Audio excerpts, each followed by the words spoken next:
yang memegang dan meraba balok. Jadi anak hanya memegang, meraba dan memutarbalikkan balok di tangan.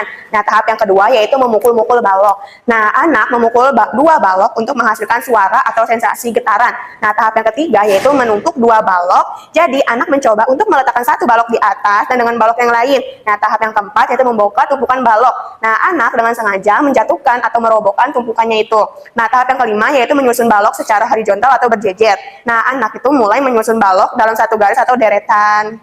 Yang keenam ada membangun jembatan, membuat ruang tertutup bagian atas. Pada tahap ini, anak menempatkan dua balok sejajar dan berjarak satu sama lain. Kemudian anak menghubungkan kedua balok tersebut dengan satu balok lain di atasnya sehingga membentuk lengkungan atau jembatan. Yang ketujuh ada membangun ruang tertutup tiga dimensi.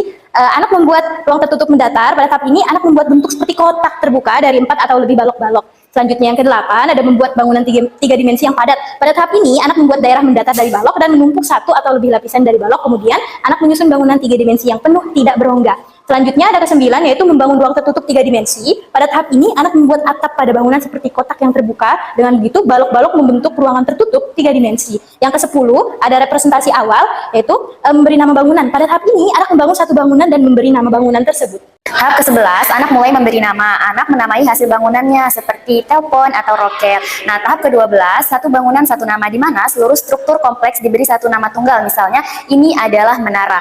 Tahap ke-13, bangunan yang terpisah, nama yang berbeda. Menunjukkan anak membuat serangkaian bangunan yang terpisah seperti rumah, taman, dan garasi yang semuanya berdiri sendiri.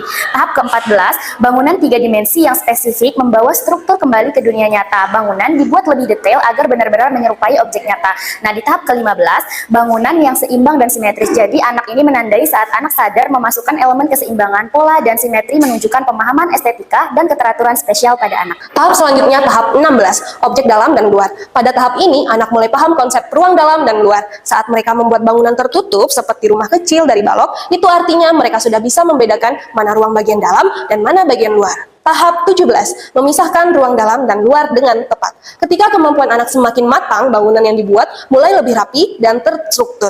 Mereka bisa memisahkan dengan jelas mana mainan yang harus di dalam rumah dan mana yang ada di luar. Tahapan 18, bangunan sesuai skala. Masuk tahap berikutnya, anak mulai membangun dengan mempertimbangkan ukuran atau skala. Misalnya, mereka memilih balok kecil untuk jadi pintu dan balok besar untuk jadi dinding. Dan tahapan yang terakhir, bangunan rumit dan banyak bagian. Di tahap yang lebih lanjut, anak bisa membuat bangunan yang lebih kompleks. Ada ruang dalamnya, ada petunjuk jalan, ada bagian depan belakang, bahkan mulai ada cerita di dalam bangunan itu.